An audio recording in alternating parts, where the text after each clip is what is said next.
우리가 지난 시간에 레이버 서플라이를 다 끝냈고 오늘부터 한 2주? 2주까지는 안 걸릴 것 같고요. 한 3시간 정도 레이버 디맨드에 대한 이야기를 하도록 하겠습니다. 혹시 질문 있으시면 질문하시고요.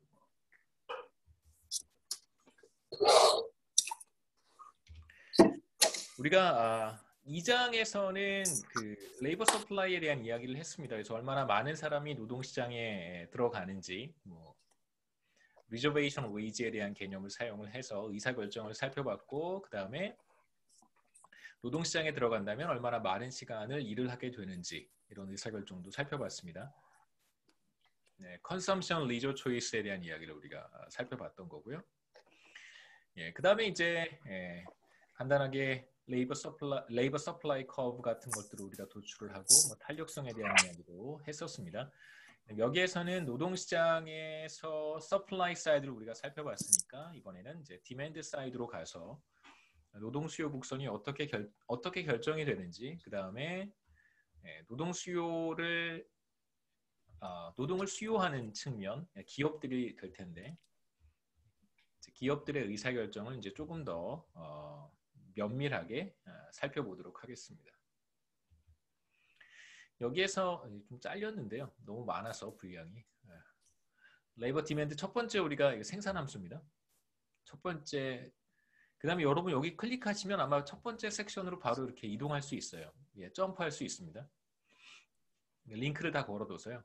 생산함수에 대한 이야기로 우리가 레이버 디맨드에 대한 이야기를 할 텐데 마치 꼭 우리가 컨섬션 리저 초이스를 볼 때 프리퍼런스에 대한 이야기 하고요. 효용함수에 대한 이야기를 하고 그 다음에 예산 제약에 대한 이야기를 했던 것처럼 기업의 노동 수요에 대한 의사결정을 살펴볼 때는 이제 기업들이 어떠한 기술을 가지고 생산 활동을 하는가부터 이제 출발하는 것이 좋습니다. 생산함수 보고 생산함수와 관련해서 마지노 프로덕트 한계 생산, 에버리지 프로덕트 평균 생산 이런 개념들을 제가 소개를 하고요.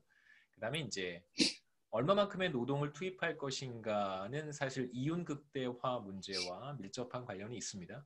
그래서 자신의 이윤을 극대화하는 노동 투입량을 결정하는 것이죠.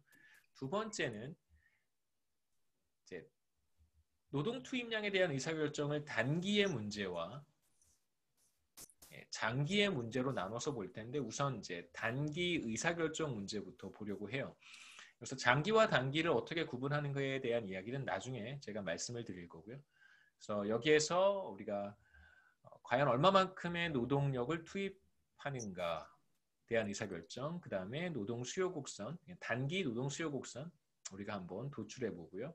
그 다음에 이제 여러 기업들이 모여 있는 한 산업에서의 산업 노동 수요 곡선을 어떻게 우리가 도출하는가 이런 얘기들을 두 번째 섹션에서 하고 세 번째 섹션은 뭐 당연히 장기 의사결정 문제로 넘어가겠습니다. 장기의 의사결정 문제는 조금 더 복잡해요. 단기 의사결정 문제보다.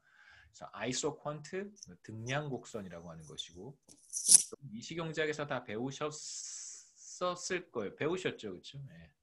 안 배우셨으면 문제가 좀 있습니다. 아이소 코스트는 이제 등 비용 곡선이라고 하는 것이고 아이소 퀀트, 아이소 코스트에 대한 개념을 사용을 해서 비용 극소화 문제를 여기에서 보겠습니다.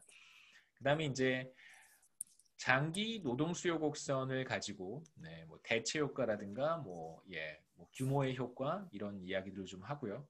그 다음에 이제 탄력성, 노동 공급 곡선에서도 우리가 탄력성에 대한 이야기를 했던 것처럼 여기에서는 이제 우리가 대체 탄력성이라고 하는 이야기를 좀 보고 그 다음에 여섯 번째 섹션에서는 2장에서의 서플라이 사이드와 지금 여기에서 우리가 본 디맨드 사이드를 묶어서 노동시장 균형이 어떻게 달성이 되고 균형 노동 균형 노동 그렇죠? 균형 고용, 균형 노동 이런 것들 우리가 좀 보고 이퀄리비엄 웨이지가 어떻게 결정이 되는지 그다음에 이제 몇 가지 정책과 관련된 이야기들을 할 텐데 우선 최저임금에 대한 이야기부터 하고요. 미니멈 웨이지, 최저임금, 그다음에 이어서 여러 가지 뭐 고용보호제도, Employment Protection Legislation이 이제 고용보호제도라고 하는 것입니다. 뭐 여러 가지가 있을 수 있습니다. 우리가 생각해 볼 수 있는 대표적인 고용보호제도, 그 다음에 뭐 여기 이제 뭐 당연히 어저스먼트 코스트에 대한 이야기, 조정 비용에 대한 이야기도 할 거고요. 고용보호제도는 대표적으로 뭐 정규직 근로자를 뭐 해고할 경우에 뭐 상당한 비용이 수반될 수 있다. 사실 기업들이 정규직과 비정규직 사이에서 가능하다면 사실 비정규직을 선호하고요. 왜냐하면 이제 계약 기간을 계속해서 고용 기간을 계속해서 이제 연장해 갈 수 있기 때문에 정규직은 사실상 기업이 비즈니스 컨디션이 아니면 사실 해고하는 것이 쉽지 않지만 비정규직 같은 경우에는 2년 단위로 혹은 3년 단위로 계속해서 계약을 연장해 갈 수 있기 때문에 조정 비용 입장에서 본다면 당연히 기업들이 비정규직을 선호하는 이유를 우리가 알 수 있겠죠. 질문 있어요? 첫 번째가 이제 프로덕션 펑션에 대한 이야기입니다. 생산함수.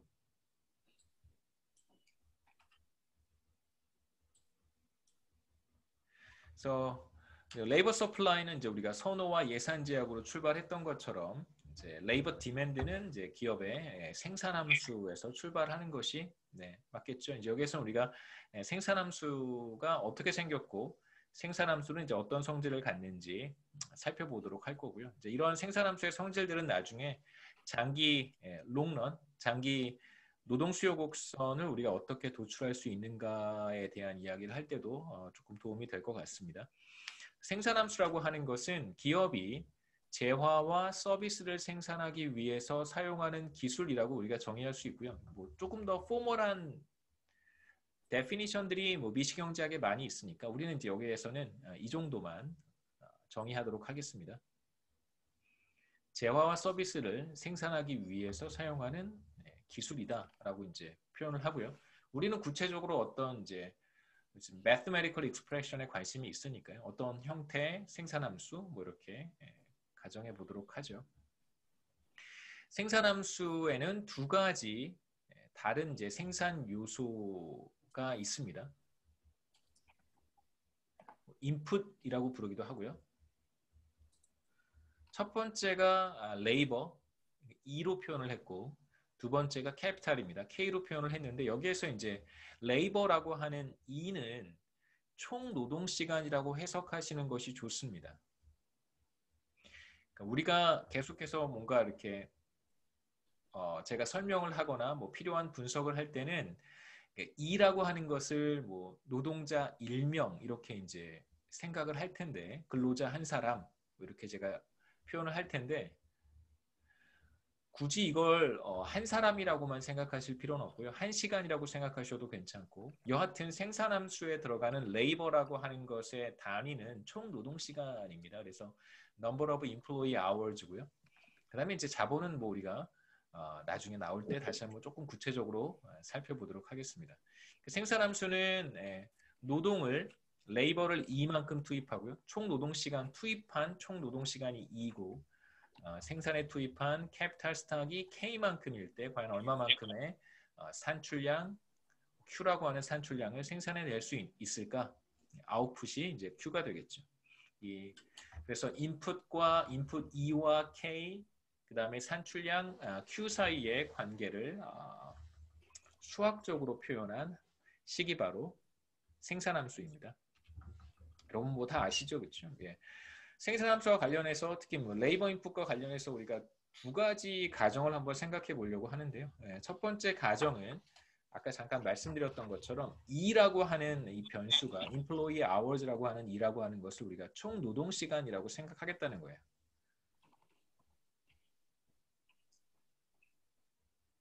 총 노동 시간은 생산 활동에 과연 몇 명을 투입하는가 근로자 숫자겠죠, 그렇죠?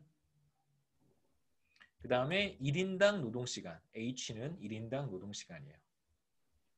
그러니까 평균 노동시간이라고 생각하시면 됩니다. 그래서 예를 들면 1인당 8시간, 뭐 하루에 1인당 8시간을 투입하고요. 투입되는 근로자 숫자가 10명이라고 한다면 그럼 이제 80시간이 되는 것이죠. 그래서 제가 이를 총 노동시간이라고 생각하는 것이 좋다고 했고 직관적으로는 그냥 한 사람 그러니까 일정한 시간을 일한다고 하고 모두 다 2가 한 단위 늘어난다라고 했을 때 그냥 한 사람 추가로 투입할 때 이렇게 생각하시는 것이 조금 더 쉬울 것 같고요. 두 번째는 실제로 생산활동에 투입하는 레이버의 유형이 굉장히 많죠. 다양할 수 있습니다. 예를 들면 어떤 레이버는 대학을 졸업한 대졸자일 수도 있고 또 어떤 레이버는 고등학교만 졸업한 고등학교 졸업자일 수도 있습니다. 다양한 형태의 레이버가 존재하는데요. 우리가 이러한 레이버를 이제 하나의 단위인 그냥 뭐 레이버라고만 표현을 하고 싶습니다. 당연히 어떤 사람은 더 많은 그러니까 노동시장에서 뭐 10년, 20년의 익스피리언스를 가진 사람이 있을 수 있고 뭐 대체로 나이가 많은 사람일수록 노동시장에서의 경험이 더 많을 테니까 혹은 이제 어떤 사람들은 이제 막 대학을 졸업하거나 혹은 이제 막 고등학교를 졸업해서 레이버 마켓에 들어가는 사람도 있을 수 있습니다. 근데 지금 우리가 기업의 관점에서 보고 있으니까요. 뭐 예를 들면 여러분 뭐 우리가 잘 아는 삼성 같은 기업을 삼성도 계열사들이 굉장히 많겠지만 삼성 같은 경우 생각해 보시면 그 매우 다양한 사실 그 근로자들이 있죠, 그렇죠? 뭐 예를 들면 여러분 뭐 삼성전자나 이런 데 건물 들어가 보시면 제일 먼저 보는 사람들이 누구냐면 세콤, S1 아저씨들, 세콤 직원들 볼 수 있고요. 그런 사람들도 있고, 그 다음에 뭐 행정 스태프들도 뭐 생각해 볼 수 있고, 그 다음에 엔지니어들도 굉장히 많고요. 그 다음에 이제 박사급 인력들도 있고, 다양한 형태의 인력들이 사실 있습니다만, 이제 이걸 우리가 세분화하지 않고 그냥 레이버라고 부르겠다는 것입니다. 생산함수 우리 이야기하면서 한계 생산, 그 다음에 평균 생산에 대한 이야기를 한번 해보도록 하죠. marginal product, 그 다음에 average product, 평균 생산. 그러니까 한계 생산, 평균 생산에 대한 개념 다 아실 거라고 생각합니다. 그러니까 한 명을 추가로 고용했을 때 늘어나는 산출량의 크기, 굳이 제가 안 써도 되겠죠, 그렇죠? 이때 이제 다른 것들은 다 일정해야 됩니다. 다른 조건이 다 동일할 때 한 사람을 추가로 고용했을 때 늘어나는 산출량의 크기를 우리가 노동의 한계 생산이라고 정의를 하고요. 자본의 한계 생산은 다른 것들이 다 일정할 때 자본 한 단위를 추가로 투입했을 때 늘어나는 산출량의 크기라고 우리가 정의할 수 있습니다. 산출량의 변화분이라고 불러도 괜찮고요. 델타 Q의 개념을 우리가 쓰고 싶은 거죠, 그렇죠? 델타 2분의 델타 Q가 바로 노동의 한계 생산일 것이고, 그 다음에 델타 K분의 델타 Q가 바로 자본의 한계 생산입니다. 그 뭐 노동이든 뭐 자본이든 한 단위 추가로 투입했을 때 늘어나는 산출량의 크기, 뭐 이렇게 산출량의 변화분 다 좋습니다. 간단한 이그젬플을 생각해 볼 텐데 만약에 레이버를 한 단위 투입했을 때 뭐 이게 사람 숫자죠, 그렇죠? 그래서 편의상 이 둘을 그냥 막 섞어서 사용할 거예요. 그래서 혼란스럽게 생각하지 않으셨으면 좋겠습니다. 일을 총 노동 시간이라고 정의를 했는데 왜 여기에는 또 사람 한 명이라고 부르냐? 그냥 막 섞어서 쓰겠다는 거예요. 크게 여러분 개의치 않으셔도 괜찮습니다. 모든 사람들이 똑같은 시간을 일을 한다고 가정한다면 한 사람 투입할 때 딱 1시간 늘어난다고 한다면 그럼 괜찮은 거예요. 한 사람 추가로 투입하는 것이 1시간 추가로 투입하는 것과 같다라고 생각하셔도 괜찮고, 혹은 그냥 한 사람 추가로 투입하는 것이 8시간 총 노동시간 단위로 8시간을 투입하는 것이다라고 생각하셔도 큰 문제는 없습니다. 자, 한 사람을 투입했을 때 산출량의 크기는 11하고요.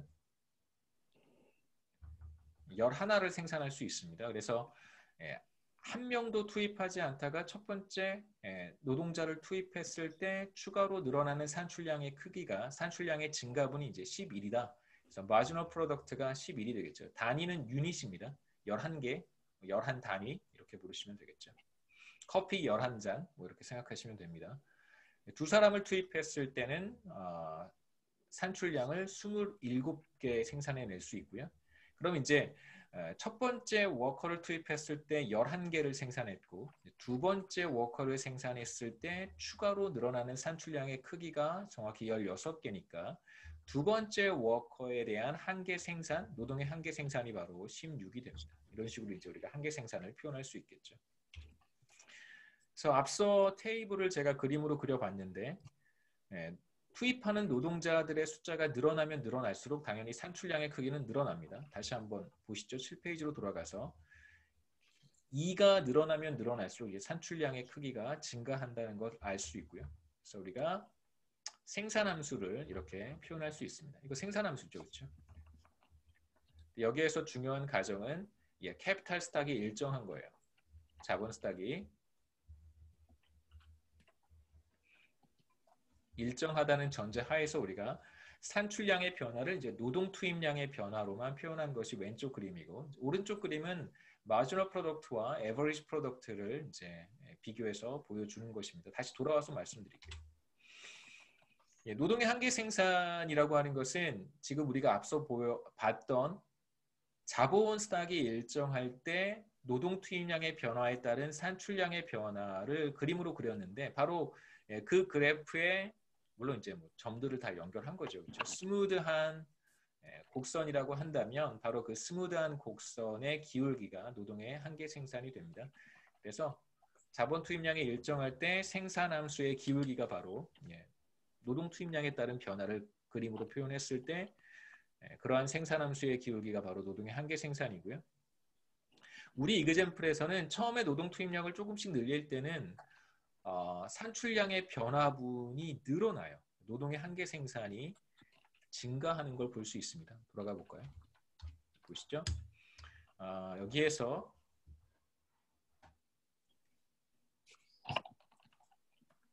보시면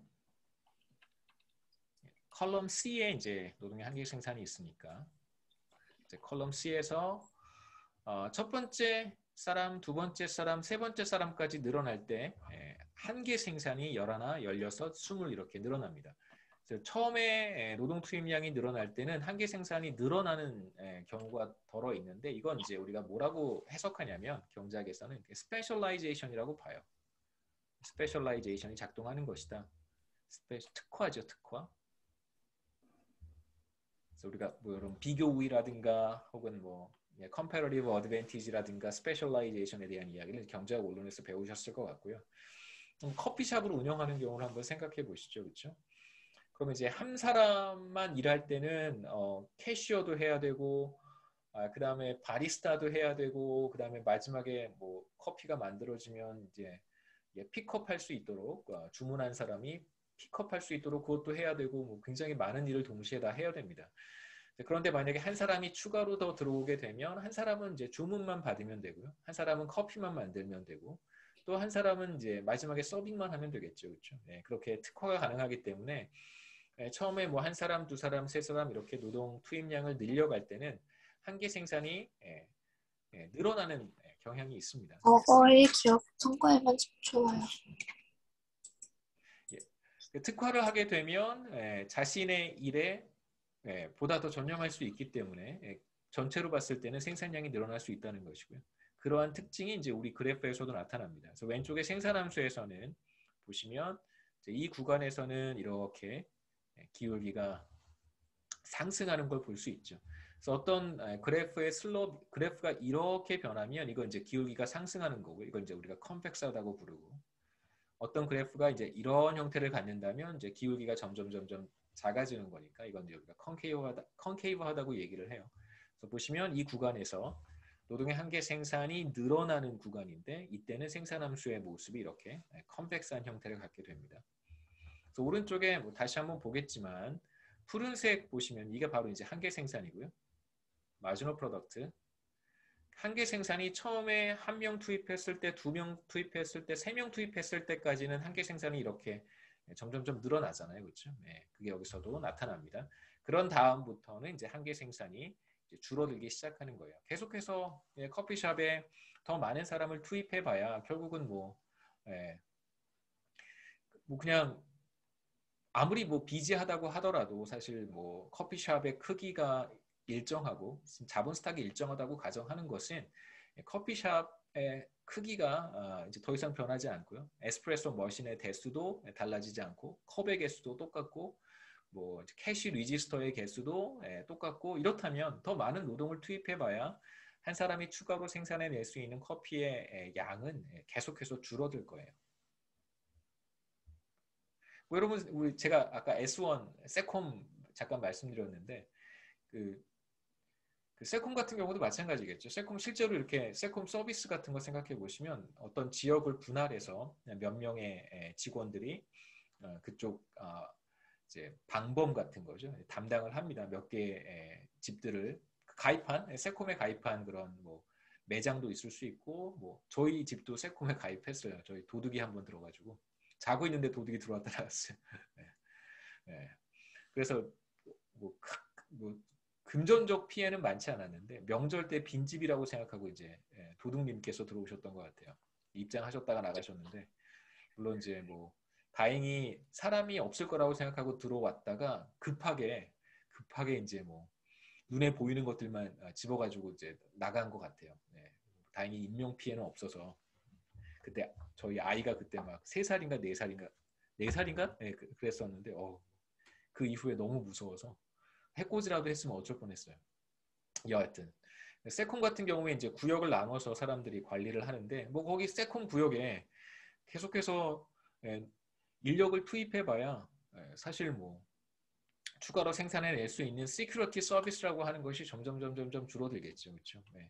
세콤 직원들이 오토바이 타고 다니는데 오토바이가 사실 캐피탈 스탁이잖아요. 오토바이 대수는 그 구역의 세대인데 직원들의 숫자를 계속 늘려봐야 추가로 생산해낼 수 있는 어떤 시큐리티 서비스라고 하는 것은 점점 줄어들게 되어 있습니다. 예, 그 다음에 노동 투입량을 계속해서 늘려가게 되면 추가로 늘어나는 산출량의 크기는 점점 줄어들죠. 다시 한번 테이블로 돌아가서 보겠습니다. 보시면 이제 4명부터는 노동의 한계 생산이 19, 17, 15 이렇게 쭉 떨어지죠. 이러한 현상을 우리가 노동의 한계 생산이 체감한다 이렇게 얘기하기도 하고 혹은 수익 체감의 법칙이라고 부르기도 합니다. 노동의 한계 생산이든 자본의 한계 생산이든 뭐 체감한다고 이제 우리가 가정을 하고요. 실제로 그런 현상이 나타나고 뭐 대부분의 경우에 우리가 이걸 이제 법칙으로 받아들여도 큰 문제는 없을 거라고 생각해요. 기본적으로 커피숍의 경우 그다음에 뭐 이제 세콤 S1에 대한 경우 말씀드렸던 것처럼 기본적인 그 바텀 라인은 생산 활동에 투입되는 또 다른 생산 요소인 자본 스탁이 일정하기 때문에 그런 것이죠. 오토바이 대수가 세대인데 계속해서 노동력을 투입해봐야 만약에 뭐 방범 알람이 울렸을 때 그럼 뭐 그 직원들은 달려가야 되나요? 뭐 그럴 수는 없는 거잖아요. 그래서 노동의 한계 생산이 체감하는 거고 마찬가지로 커피숍도 마찬가지입니다. 에스프레소 머신 뭐 일정할 것이고 매장의 크기도 일정할 텐데 더 많은 노동을 투입하게 되면 추가적인 산출량의 크기는 점점 줄어들 거예요. 그 다음에 두 번째 개념은 바로 노동의 한계 생산입니다. 노동의 한계 생산은 투입된 노동자 한 사람당 평균 얼마를 생산하는가 그래서 생산량을 노동 투입량으로 나누어서 측정을 합니다. 간단하죠. 모두 4명을 투입할 때 66단위를 생산할 수 있다고 했습니다. 우리 앞에 테이블에서. 그러면 노동의 평균 생산성 혹은 노동의 평균 생산 다 좋습니다. 노동의 평균 생산성 혹은 평균 생산이라고만 해도 괜찮고요. 노동의 평균 생산, average product는 66 나누기 4 혹은 산출량 크기 Q 나누기 투입된 노동 투입량 2로 나눠서 이제 표현을 하고요. 그래서 앞에 그림에서 노동의 한계 생산은 이렇게 생겼고요. 그렇죠? 그다음에 평균 생산은 이렇게 생겼다는 거 여러분 보셨을 텐데 다시 한번 돌아가 보겠습니다. 이 관계를 이제 우리가 어떻게 이해할 수 있냐면 간단합니다. 평균 생산이 상승하는 구간에서는 한계 생산도 상승하고 있죠. 그렇죠? 이 구간에서 평균 생산이 이렇게 증가할 때는 당연히 한계 생산도 증가하고요. 더 높고요. 그렇죠? 잘못 말씀드렸어요. 평균 생산이 늘어나는 경우에는 한계 생산이 평균 생산보다 크고요. 그래서 marginal productable labor가 average product보다 크다는 얘기고 평균 생산이 하락할 때는 그 반대입니다. marginal productable labor가 average productable labor보다 작겠죠. 그래서 이걸 이렇게 생각해 볼 수 있어요. 여러분 뭐 지금 노동경제학 수강하고 계신데 레이버 이코노믹스 나중에 이제 학기말 끝나고 나면 학점을 받겠죠. 여러분 그레이드를 받을 거예요. 자, 이 그레이드는 추가로 내가 한 과목을 수강했을 때 받게 되는 그레이드잖아요. 그래서 이걸 마지노 프로덕트라고 생각해 볼 수 있습니다. 그러니까 레이버 이코노믹스의 그레이드가 마지노 프로덕트예요. 그 다음에 에버리지 프로덕트를 뭐라고 생각하시면 되냐면 여러분의 GPA겠죠. 그렇죠? 지금까지의 학점 GPA. 그래서 만약에 레이버 이코노믹스의 그레이드가 여러분의 GPA보다 더 높다면 예를 들어서 여러분의 GPA가 3.5라고 한번 해보죠. 이 과목에서 A를 받았어요. 그럼 이제 4.0이 되는 거예요. 마지노 프로덕트가 에버리지 프로덕트 3.5보다 더 크기 때문에 그런 경우에는 어때야 될까요? 에버리지 프로덕트가 상승해야 되겠죠. 그러니까 당연히 GPA가 조금 더 좋아져요. 추가로 수강한 과목의 그레이드가 여러분의 GPA보다 더 높게 나오면 여러분의 GPA는 당연히 높아져야 되겠죠. 그걸 보여주는 것이 바로 이 그림입니다. 반대로 여러분의 GPA는 3.5인데 레이버 이코노믹스에서 B를 받았어요. 3.0이 됩니다. 그러면 추가로 받은 그레이드가 여러분의 평균 그레이드보다 낮기 때문에 여러분의 GPA는 떨어지겠죠. 그래서 이 경우에요. 3.0이 3.5보다 작으니까 여러분의 GPA는 이제 떨어지는 것이죠. 그러한 관계를 생각해 보시면 됩니다. 그래서 마지노 프로덕트가 에버리지 프로덕트보다 크다면 당연히 에버리지 프로덕트는 상승할 것이고요. 반대로 마지노 프로덕트가 에버리지 프로덕트보다 작다면 그러면 이제 에버리지 프로덕트는 하락해야 되겠죠. 그 다음에 기업의 이윤 극대화 문제를 한번 살펴보도록 하겠습니다. 기업의 졸린 목적은 여러분이 주식 투자를 하는 경우가 또 똑같죠. 그렇죠? 여러분 주식 투자를 하는 학생들도 있을 거라고 생각하는데 주식 투자를 왜 하냐면 수익을 얻기 때문에 그런 것이고요. 기본적인 믿음은 내가 투자한 회사가 이익을 창출할 거라고 생각하는 거예요. 그렇지 않다면 사실 주식 투자를 할 이유도 그 기업의 주식을 구입할 필요도 없습니다. 그 기업이 이윤 극대화를 하지 않으면 주주들이 투자한 투자 금액을 소중하게 생각하지 않는 거죠. 그런 기업이라고 한다면 뭐 투자할 가치가 없는 것이고 기본적으로 기업의 졸린 목적은 이윤을 극대화하는 것입니다. 그 이윤을 우리가 이렇게 정의하죠. 수입 마이너스 비용으로 정의를 해요. 여기서 수입이 P 타임스 Q고요. 이게 수입이죠. 그 다음에 이제 비용에 해당하는 것이 바로 이 둘을 더해 놓은 것입니다. RK 이게 바로 비용이죠. 그래서 이윤을 극대화한다라고 하는 것은 이제 수입과 비용의 차이를 가능한 벌리는 것이 이윤을 극대화하는 것입니다. 수입은 가능한 높이고 비용은 가능한 줄일 수 있다면 이제 이윤이 극대화될 거예요. 여기서 수입을 PQ라고 했는데 P는 생산된 재화의 가격이에요. 우리가 지금 생각하는 기업이 만약에 커피를 만들어내는 기업이라고 한다면 커피 한 잔의 가격이겠죠. 커피는 다 동일합니다. 뭐 라떼면 라떼, 아메리카노면 아메리카노. 커피는 다 동일한 재화고 커피 한 잔의 가격이 이제 P가 되는 것이고요.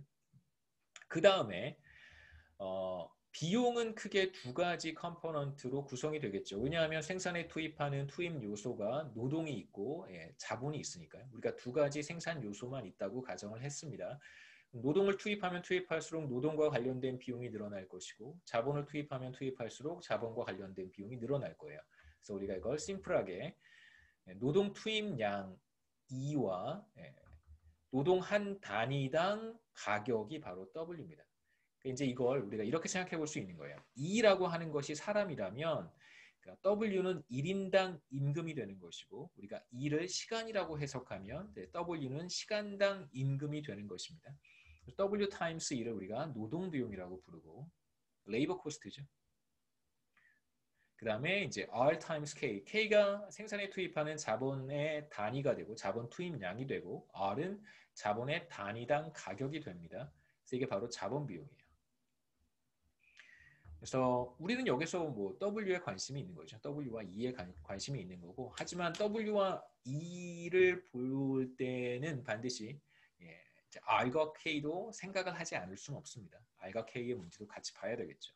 특히 장기의 경우에는 여기에서 우리가 하나 더 가정을 추가를 할 텐데 지금 가격이 모두 세 개가 있습니다. 생산된 재화의 가격 P, 그 다음에 레이버의 가격 W, 그 다음에 K의 가격 R. 그러니까 지금 가격이 세 개가 있다는 것은 시장이 세 개 존재한다는 것이고요. 이 세 개의 시장이 모두 완전 경쟁 시장이라고 가정하겠습니다. 그래서 그 가정의 의미는 뭐냐면 이 기업은 커피 시장에서도 가격 수용자, 프라이스 테이커라고 하는 것이고요. 그러니까 자신이 판매하는 커피의 가격을 자신이 조정할 수 없다는 뜻입니다. 완전 경쟁 시장이라고 하는 가정은. 그 다음에 노동시장도 완전 경쟁적이에요. 그래서 웨이지를 주어진 것으로 받아들여야 되고 그 다음에 자본시장도 완전 경쟁 시장입니다. 그래서 자본의 가격 R도 주어진 것으로 받아들여야 돼요. 그래서 P와 W와 R은 모든 가격들은 이제 기업이 선택할 수 없고 주어진 것으로 받아들여야 됩니다. 자, 이제 단기 노동 투입과 관련한 의사결정을 볼 텐데요. 장기 문제는 우리가 단기 끝난 다음에 살펴볼 것이고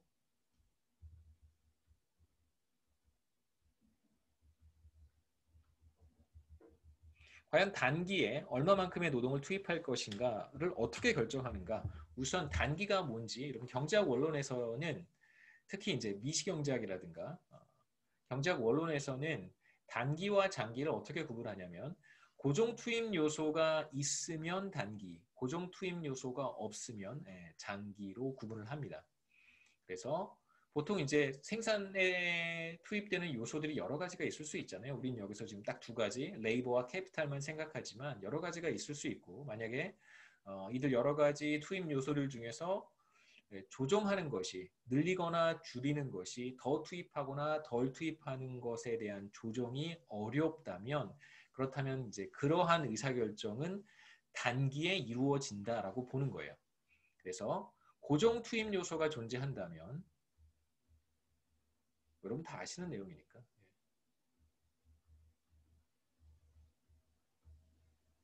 길게 얘기하지는 않겠습니다. 존재하면 단기, 이러한 고정 투입 요소가 존재하지 않으면 장기예요. 그래서 만약에 어떤 자영업자가 일시적으로 여러 가지 어려움으로 인해서 경제 여건도 좋지 않고 팬데믹 상황이어서 잠시 셧다운을 하기로 결정을 했습니다. 그러니까 이제 뭐 임대료는 내고 있는 상황이고요. 이제 가게는 계속해서 유지하는 상태에서 영업 활동만 하지 않는 경우라고 할 수 있겠죠. 이제 그런 의사결정을 했다는 것 자체가 바로 단기라는 뜻입니다. 그러니까 매장을 처분할지 아니면 하지 않을지 이런 의사결정을 사실 하고 있지 않은 거잖아요. 그럼 그러한 의사결정은 단기에 이루어지는 거고요. 이제 가게도 처분하고 완전히 철수한다라고 하면 그러한 의사결정은 장기에 이루어진다라고 우리가 보는 것입니다. 그러니까 장기와 단기는 타임 호라이즌의 문제라기보다는 조정 가능한 투입 요소가 존재하는가 존재하지 않는가에 대한 구분이라고 생각하시면 돼요. 굳이 시간이라고 생각하실 필요가 없습니다. 그래서 우리는 지금 여기에서 고정 투입 요소가 존재하는 경우를 보고 있는 것이고 그러한 경우를 단기라고 구분을 합니다. 우리 지금 투입 요소가 두 개고 고정 투입 요소를 자본이라고 부르죠. 자본 스탁은 조정 불가능한 상태예요. 이제 K0로 주어져 있다라고 하고 노동만 조정할 수 있는 그런 상태를 한번 생각해 보겠습니다. 자, 이제 기업의 의사결정을 보기 전에 우선 첫 번째 노동의 한계 생산을 정의를 했으니까 노동의 한계 생산물 가치에 대한 이야기를 해야 되는데요. 노동의 한계 생산물 가치라고 하는 것은 노동의 한계 생산을 우리가 앞서 테이블에서 유닛으로 표현을 했어요. 유닛. 그러니까 노동의 한계 생산은 생산된 재화의 단위로 측정을 하는 거예요. 커피 몇 잔 이렇게 측정을 합니다. 이걸 이제 우리가 화폐 단위로 변환을 해야 되는데요. 왜냐하면 웨이지가 만약에 화폐 단위로 표현되는 것이라고 한다면 시간당 몇 달러 그렇다면 이제 웨이지와 비교하기 위한 목적으로 노동의 한계 생산을 이제 화폐 단위로 혹은 달러 표시로 나타낼 수 있습니다. 그러려면 생산된 것이니까 생산된 것의 가격을 곱해서 그렇죠? 생산된 재화의 가격이 P니까 P를 곱해서 노동을 한 단위 투입했을 때 추가로 생산되는 재화의 가치가 얼마인가를 보여주는 것이 바로 노동의 한계 생산물 가치, value of marginal product of labor입니다.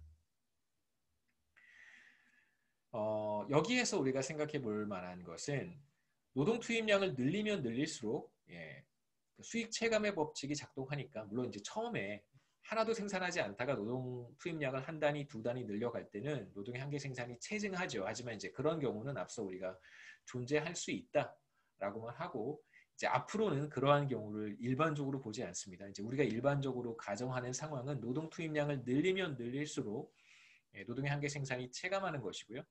자, 이제 노동 투입량을 늘리면 늘릴수록 마지노 프로덕트 오브 레이버가 떨어질 테니까 value of marginal product of labor도 하락하게 돼요. 여기에서 생산된 재화의 가격, 커피의 가격은 완전 경쟁시장 가격에 의해서 기업은 주어진 것으로 받아들입니다. 그래서 P의 가격은 변하지 않아요. 그래서 NP가 하락하기 때문에 VNP가 하락하는 것이고요.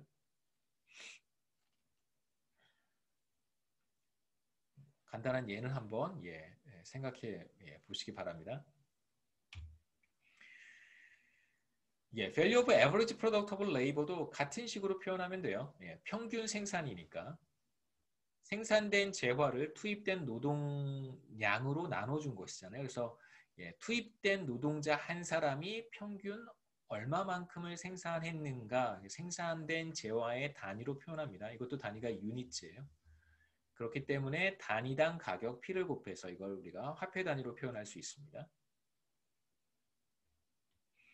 어차피 가격은 일정하기 때문에 여기에 이제 달러 P를 곱해도 value of marginal product of labor나 value of average product의 모양이 달라지진 않겠죠. 이렇게 marginal product 혹은 value of marginal product도 같은 모양을 갖고 average product도 P를 곱했을 때 그냥 이렇게 뭐 스케일만 달라지는 거예요. 얼마만큼 올라가고 얼마만큼 내려가고의 문제인 것이지 모양은 달라지지 않습니다. 자, 이제 기업이 과연 얼마만큼의 노동을 투입할 것인가에 대한 의사결정을 어떻게 하는가. 만약에 기업이 이윤 극대화를 하고 있다면, 그렇다면 노동의 한계 생산물 가치가 웨이지와 같아지는 수준까지 노동을 투입할 거예요. 그래서 노동의 한계 생산물 가치와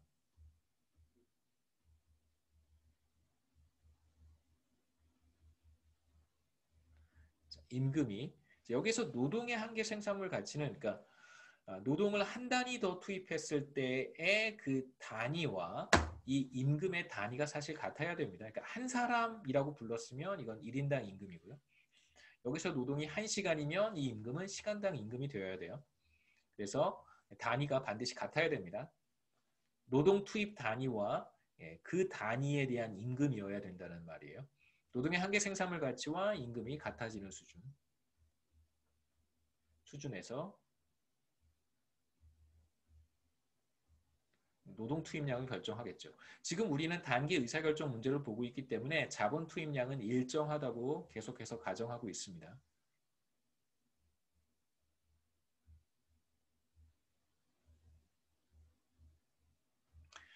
자, 보시면 우리가 레이버 마켓에서도 기업은 프라이스 테이커라고 했어요. 노동시장에서 웨이지를 주어진 것으로 받아들입니다. 그래서 이건 일정해요. 그러니까 웨이지는 시장에서 결정이 됐고 제가 기업이라고 한다면 그 웨이지를 그냥 주어진 것으로 받아들이는 거예요. 일정한 값을 저는 이제 보고 있습니다. 그런데 기업의 value of marginal product of labor는 노동 투입량이 늘어나면 늘어날수록 이건 하락하는 거잖아요. 그렇죠? 웨이지는 일정한데 노동 투입량을 늘리면 늘릴수록 노동의 한계 생산물 가치는 하락합니다. 그러면 이제 어디에선가 두 값이 만나게 될 거라는 걸 이제 우리가 추측해 볼 수 있겠죠. 저 두 값이 같아지는 수준에서 노동 투입량을 결정을 하는데요. 한번 그림으로 먼저 이거 먼저 간단하게 보고 다시 그림 보겠습니다. 자, 만일 그렇지 않다면 어떻게 될까? 만일 그렇지 않다면 노동을 한 단위 추가로 투입했을 때 얻게 되는 바로 가치, 그게 바로 value of marginal product of labor란 말이에요. 화폐 단위로 표현했으니까 그 가치가 웨이지와 같아져야 된다고 했는데 만약에 그렇지 않다면 예를 들어서 자, wage가 value of marginal product of labor보다 크다면 그 얘기는 무슨 얘기냐면 한 사람을 추가로 투입하기 위해서는 그 사람에게 W만큼을 지급을 해야 됩니다. 그래서 한 사람을 추가로 투입할 때 발생하는 비용이 되는 것이고요. 그 다음에 이제 왼쪽에 value of marginal product of labor는 한 사람이 추가로 고용이 되었으니까 그 사람이 생산에 어느 정도 기여를 할 거예요. 그 기여분이 marginal product of labor고 그것을 화폐 단위로 표현을 하게 되면 산출물의 가격을 곱해서 그게 바로 한계 생산물 가치인데 그 사람의 컨트리뷰션이 비용보다 적은 거예요. 그렇죠? 이 사람의 컨트리뷰션이죠. 그 사람에게 W만큼을 지급하고 투입을 했는데 컨트리뷰션이 그만큼 나오지 않는 거예요. 그렇다면 어떻게 해야 되냐면 그 사람을 고용하지 않는 게 좋은 것이죠. 이미 너무 많은 노동력을 투입하고 있는 거예요. 그러니까 그 사람이 무능해서가 아니라 사람들의 퀄리티는 다 똑같아요. 첫 번째 들어간 사람, 두 번째 들어간 사람, 100번째 들어간 사람 퀄리티는 다르지 않습니다만 기본적으로 자본 스탁이 일정하기 때문에 추가로 투입된 사람들의 컨트리뷰션이 점점점 떨어지는 거예요. 그래서 여러분은 혹시 나중에 취업하셔가지고 누가 여러분한테 뭐 이렇게 하는 게 없어 그러면 노동의 한계 생산이 체감하고 있기 때문에 그렇습니다라고 대답하시면 혼나겠죠, 그렇죠? 그냥 그렇게 농담 삼아 뭐 말씀하시면 자신 있으면 항상 자신감 갖고 사셔야죠. 그러니까 나의 레이버 퀄리티가 떨어지는 것이 아니라 내가 너무 늦게 들어왔기 때문에 그런 것이다 라고 이제 주장할 수 있는 거예요. 그렇다면 나를 잘라라 그런 얘기가 되기 때문에 조심하셔야 됩니다. 컨트리뷰션이 추가적인 비용보다 적기 때문에 노동 투입량을 줄이는 것이 맞겠죠. 이 경우엔 줄이는 것이 맞습니다. 반대의 경우도 마찬가지예요. 반대의 경우는 어때야 될까요? 비용을 W만큼 지급을 하고 한 사람을 추가로 투입했는데 그 사람의 컨트리뷰션이 비용보다 높은 거예요. 그렇다면 계속해서 투입을 해야겠죠. 그러면 value of marginal product는 계속해서 하락은 할 거예요. 그래서 언제까지 투입하냐면 이 둘이 같아질 때까지 노동을 투입하면 됩니다. 앞서 우리가 봤던 테이블이고요. value of marginal product of labor는 marginal product of labor의 커피의 가격을 곱했어요. 커피의 가격은 $2입니다. 그래서 여기다 2를 곱하면 되겠죠. 그렇죠? 그래서 value of marginal product of labor는 2를 곱해서 40이 됐고요. 여기도 마찬가지입니다. 19에 2를 곱해서 38이 됐어요. 그래서 P를 곱한 거예요. 그럼 이제 우리가 value of marginal product of labor를 그림으로 나이스하게 이렇게 표현할 수 있을 거예요. 제가 의도적으로 0, 1, 2는 여기서 뺐습니다. 여기는 이제 노동의 한계 생산이 늘어나는 경우이기 때문에 여기는 보지 않고요. 이렇게 우하향하는 value of marginal product of labor를 우리가 그릴 수 있어요. 노동 투입량을 늘리면 늘릴수록 점점점 하락해요. 만약에 wage가 $22로 주어져 있다면 이렇게 $22 주어져 있는 것이죠. 노동시장은 완전 경쟁적이고 기업은 wage에 어떤 영향도 미칠 수가 없습니다. 그럼 이제 우리 라직에 따르면 이 둘이 같아지는 수준까지 노동을 공급하면 됩니다. 그렇죠? 8명. 자, 만약에 value of marginal product of labor가 wage보다 크다면 지금 예를 들면 4명을 투입하고 있는 경우를 생각해 볼 수 있겠죠. 4명을 투입하고 있으면 이제 4명을 투입하고 있는 상태에서 3명을 투입하고 있다고 한번 3명을 투입하고 있다고 한번 해보겠습니다. 3명을 투입하고 있는데 네 번째 사람을 투입하면 그때의 컨트리뷰션이 바로 $38고요. 이 사람한테 지급해야 되는 웨이지가 $22예요. 네 번째 워커에게. 네 번째 워커는 웨이지보다 사실 더 많은 컨트리뷰션을 하고 있으니까 그렇기 때문에 이 사람은 반드시 하이어하는 게 좋은 거고요. 그 다음에 계속해서 노동 투입량을 늘려가면 되겠죠. 반대의 경우는 마찬가지입니다. 줄여가면 되겠죠. 자, 만약에 웨이지가 $38로 상승한다면 자, 웨이지가 $22일 때는 8명까지 투입하는 것이 최선인데요. 앞에 하나 제가 빠뜨렸는데 한번 보시죠. 웨이지가 $22일 때 자, 웨이지와 같아지는 수준 노동의 한계 생산물 가치와 웨이지가 같아지는 수준이 이제 8명이었고요. 그 다음에 웨이지가 $38로 상승하면 자, 이 둘이 같아지는 수준을 잘 찾아보시면 돼요. 어디 있냐면 여기에서 우리가 value of marginal product of labor와 웨이지가 같아지는 걸 볼 수 있겠죠. 그래서 웨이지가 이렇게 상승하면 그러면 노동의 한계 생산물 가치 곡선과 만나는 점을 다시 찾아서 노동 투입량을 결정할 것이다. 기업이 우리가 이렇게 생각해 볼 수 있습니다. 자, 그러면 우리가 value of marginal product of labor가 어떤 기능을 하는지를 쉽게 볼 수 있는데 wage가 변하면 이제 기업은 어떤 의사결정을 하는 걸까요? wage가 이렇게 주어지면 그러면 이만큼 투입하고요. 이렇게 주어지면 이만큼 투입하고 이만큼 주어지면 여기까지 사는 거죠. 그렇죠? 가격이 또 이렇게 주어지면 이렇게 사는 거예요. 우리가 수요 곡선에 대한 이야기를 이렇게 한단 말이에요. 이거 그냥 어떤 커피 수요 곡선이라고 한번 해보죠. 커피 가격이고 커피에 대한 수량입니다. Q. 커피 가격이 비싸면 사람들은 커피를 적게 사 마시게 되고요. 커피 가격이 하락하면 사람들은 더 많은 커피를 마시게 돼요. 그게 바로 커피 수요 곡선이 보여주는 건데 지금 정확히 같은 인터프리테이션을 value of marginal product of labor로부터 우리가 얻을 수 있어요. 가격이 상승하면 커피를 적게 마시고요. 가격이 하락하면 커피를 많이 마셔요. 가격이 높을 때, 비쌀 때는 노동 투입량을 적게 선택할 것이고 가격이 하락해서 비교적 저렴해지면 노동 투입량을 그만큼 많이 늘리겠죠. 그래서 지금 우리가 보고 있는 것이 뭐냐면 기업의 value of marginal product of labor가 바로 이 기업의 노동 수요 곡선이 된다는 사실을 확인한 것입니다. 바로 value of marginal product가 이 기업의 노동 수요 곡선이에요. labor demand curve예요. 똑같은 인터프리테이션을 갖는 거잖아요. 자, 이제 뭐 미리 말씀드렸습니다만 단기에 기업의 노동 수요 곡선을 한번 도출해 보겠습니다. 혹시 여기까지 질문 있으세요?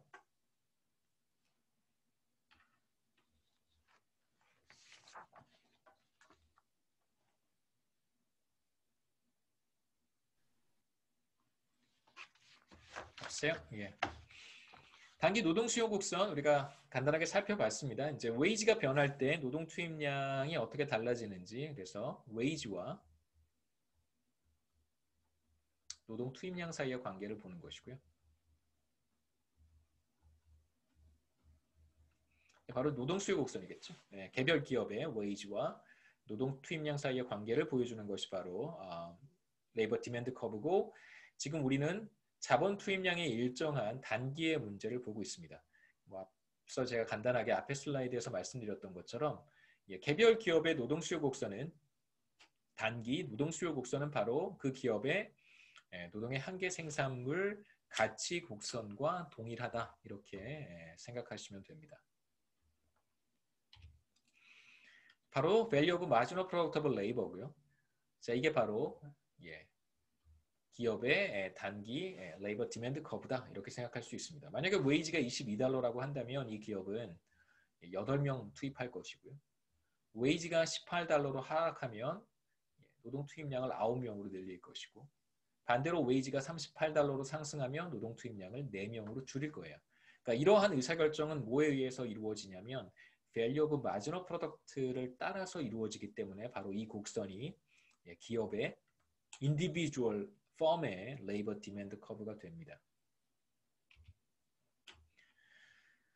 이제 하나 우리가 생각해 보려고 하는 것은 labor demand curve가 이동할 텐데 그 개별 기업의 노동 수요 곡선이 이동할 거예요. 여러 가지 요인에 의해서 이동할 수 있습니다.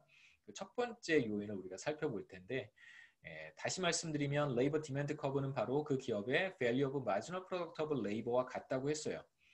자, 그러면 labor demand curve가 그 기업의 value of marginal product of labor와 같고 이 value of marginal product of labor는 생산된 재화의 가격 곱하기 marginal product of labor와 같습니다. 우리가 첫 번째 보려고 하는 사실은 언제 labor demand curve가 이동할까?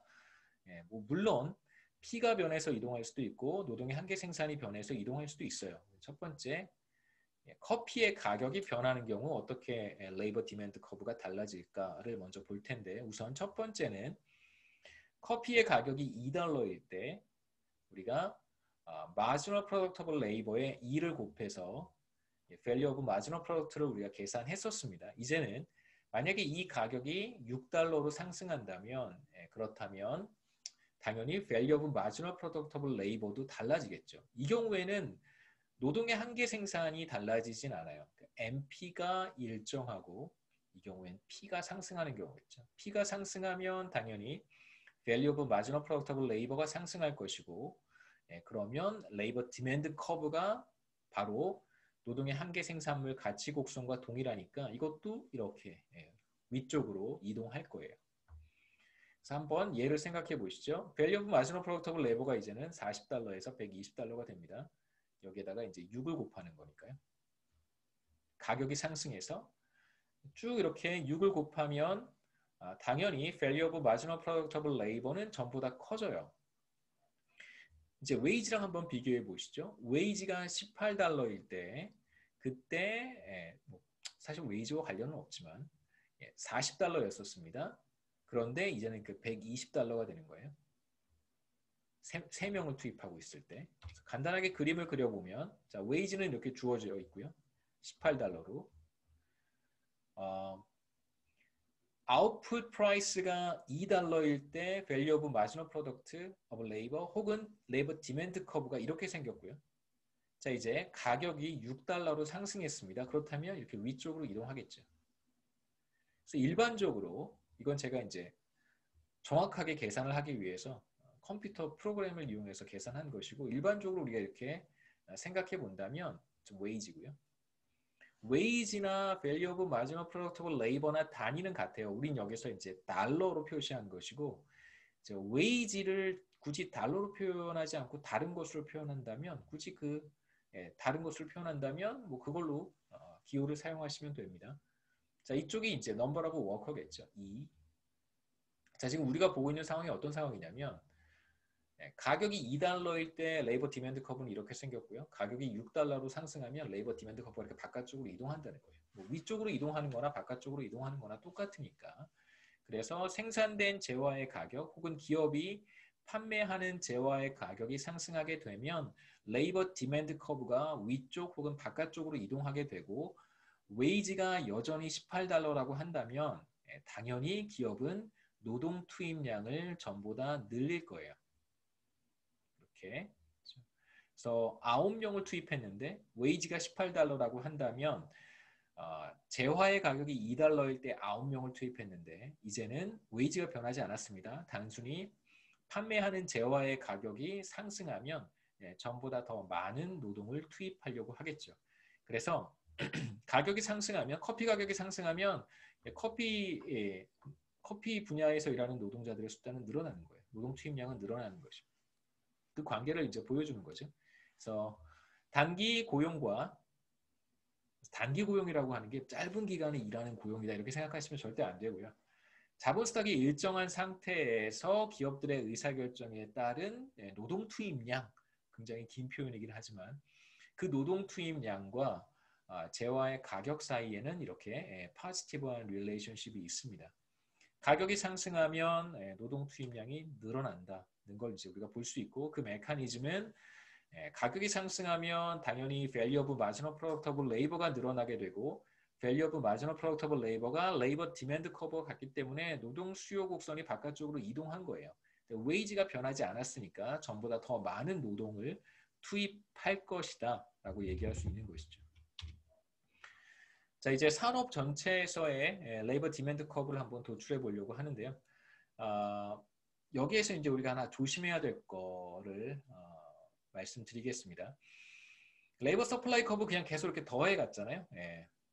여러 사람, 수잔과 카를로스 이렇게 쭉 우리가 더해 갔습니다.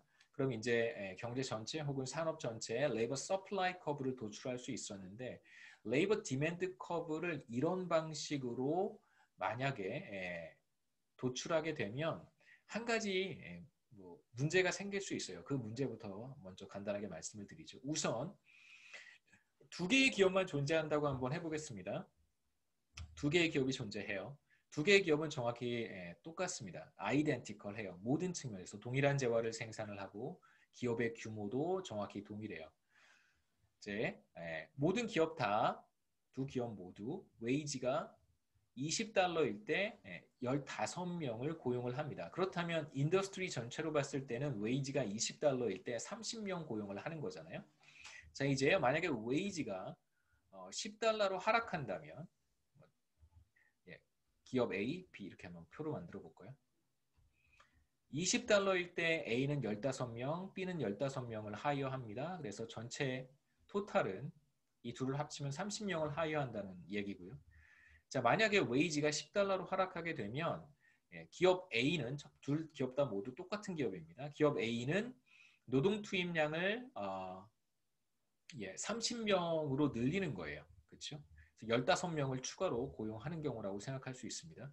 15명에서 30명으로 늘리고 이제 B도 마찬가지로 15명에서 30명으로 늘려요. 그러면 전체 노동 투입량이 60명이 될 것이다 라고 생각하면 조금 문제가 될 수 있어요.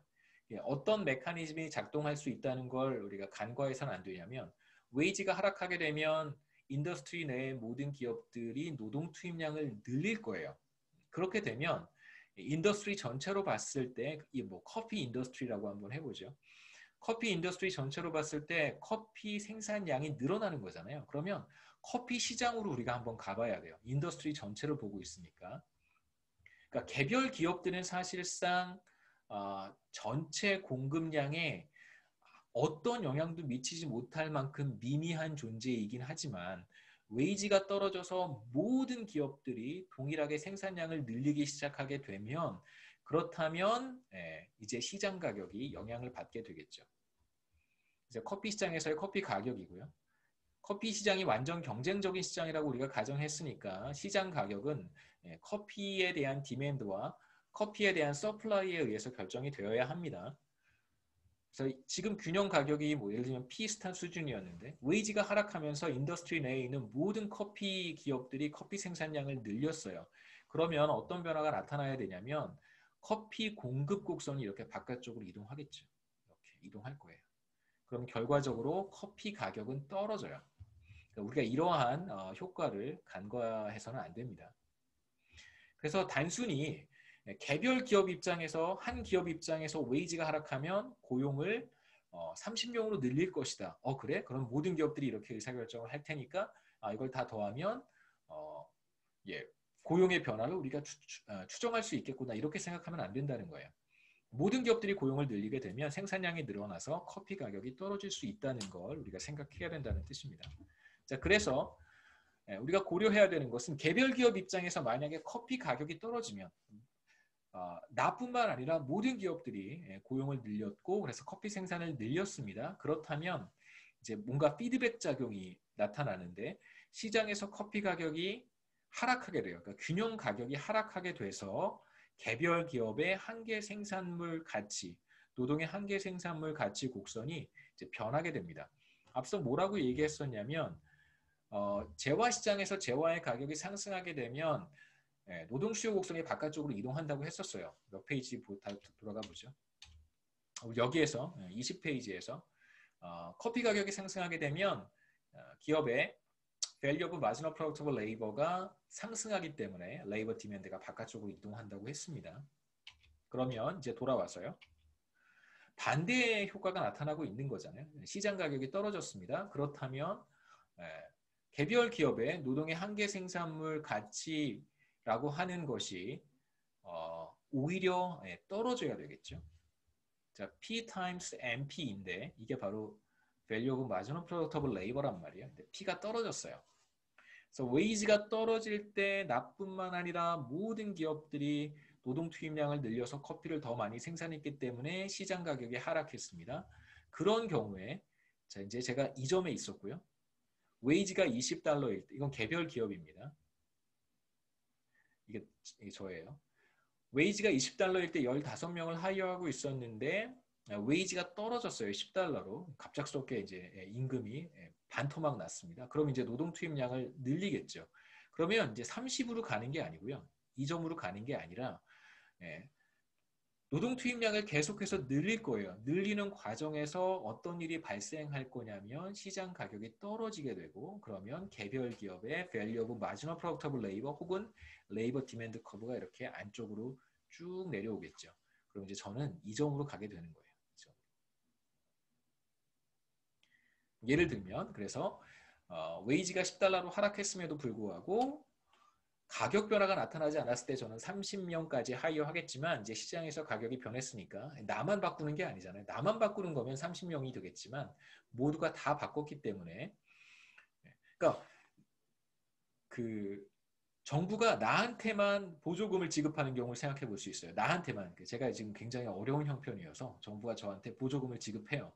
그래서 저는 10달러에 사람을 고용할 수 있습니다. 다른 기업들은 그렇게 못해요. 저만 그렇게 특혜를 받았어요. 저만 그렇게 할 수 있다면 그러면 저는 웨이지가 10달러로 하락했을 때 보조금을 받아서 이제 10달러만 지급할 수 있다면 그러면 30명을 하이어해요. 하지만 지금 이러한 변화가 경제 전체, 인더스트리 전체로 나타났기 때문에 가격이 하락하게 되고 웨이지가 하락했을 때 노동 투입량은 전과 같이 30명이 아니라 한 28명 정도만 늘어나게 됩니다. 충분히 이해하실 수 있을 거라고 생각하고요. 이게 이제 균형 수준인 거예요. 균형 수준. 그래서 균형 가격까지 반영했을 때 개별 기업의 레이버 디맨드 커브가 되고요. 자, 이제 그러한 변화가 나타났다면 좀 두 개의 기업으로 구성되어 있는 인더스트리를 우리가 보고 있으니까 기업 A도 노동 투입량을 28명까지 늘릴 것이고 기업 B도 노동 투입량을 28명까지 늘릴 테니까 가격이 웨이지가 10달러로 떨어졌을 때 인더스트리 전체의 노동 투입량은 이제 56명이 될 거예요. 그래서 가격의 변화를 반영하기 때문에 단기 산업 전체의 노동 수요 곡선은 그냥 단순히 개별 기업의 노동 수요 곡선을 합쳤을 때보다는 조금 더 스티프하다고 볼 수 있겠죠.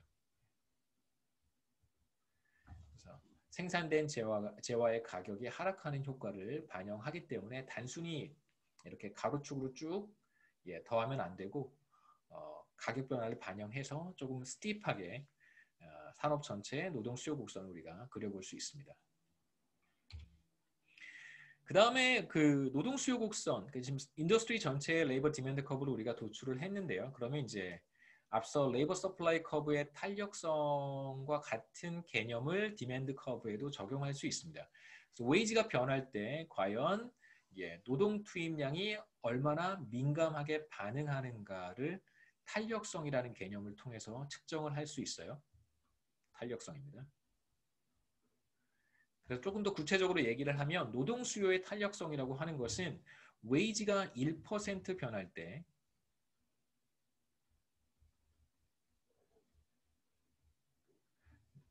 산업 전체의 개별 기업으로 생각할 수도 있는데 실제로 레이버 이코노미스트들이나 저도 그렇지만 개별 기업의 노동 수요 곡선의 탄력성엔 별로 관심이 없고요.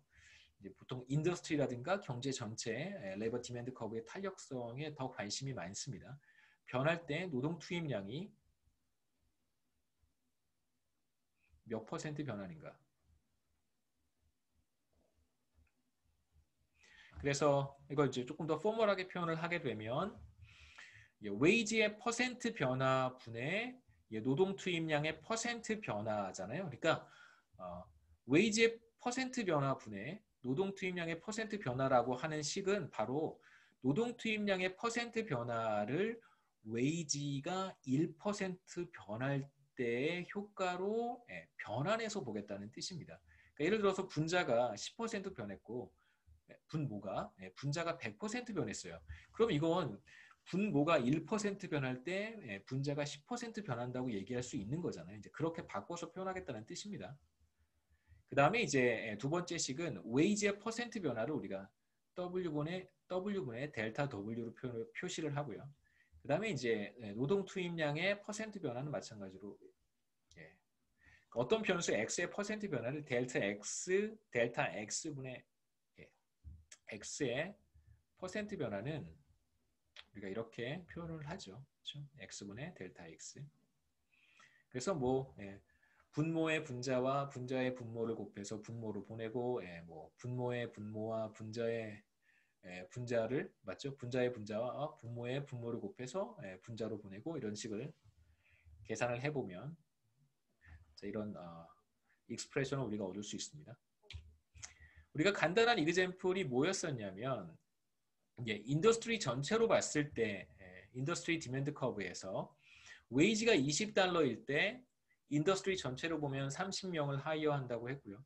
그래서 이 웨이지가 10달러로 하락하면 인더스트리 전체의 노동 투입량은 이제 56명이 된다고 했어요.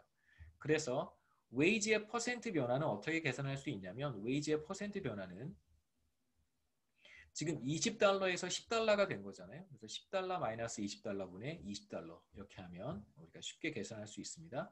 그래서 이거 계산하면 얼마가 되나요? 마이너스 50% 변한 거고요. 자, 웨이지가 마이너스 50% 변했고, 그 다음에 이제 노동 투입량의 퍼센트 변화, 2의 퍼센트 변화는 이제 30에서 56으로 변했으니까 변화분이 델타 2가 56 마이너스 30이고요. 그 다음에 이제 30에서 56으로 갔으니까 30으로 나눠주면 되겠죠. 이 값을 계산해 보면 뭐 한번 해보시죠. 예. 대략 한 얼마쯤 될까요? 30분의 26이죠. 그렇죠? 36분의 26이니까 대략 뭐 한 90%쯤 되겠네요. 그렇죠? 대략 한 90%라고 한다면 5분의 9니까 한 1.8 정도 될 거예요. 그래서 마이너스 부호는 어디에서 오는 거냐면 여기서 이제 웨이지가 하락하는 대신 노동 투입량이 늘어났으니까 레이버 디맨드 커브는 디맨드 커브니까 이제 우하향해요. 하나의 값이 변하면 다른 하나의 값은 반대 방향으로 변하게 되어 있습니다. 그래서 웨이지가 하락했을 때 노동 투입량은 늘어나니까 디맨드 커브의 탄력성은 이제 마이너스로 표시를 하겠죠. 근데 뭐 상관없습니다. 탄력성은 대체로 우리가 절대값을 붙여서 표현하기 때문에 그냥 1.8이라고 해도 괜찮고요. 마이너스 1.8 정확히 계산하면 마이너스 1.733인데 마이너스를 띄고 그냥 노동 수요의 탄력성이 1.733이다라고 해도 괜찮습니다. 여기까지 오늘 하는 게 좋을 것 같고요. 혹시 질문 있어요? 다음 시간에 여기서부터 이어서 하고 그 다음에 장기 노동 수요 곡선에 대한 이야기를 이어서 하도록 하겠습니다.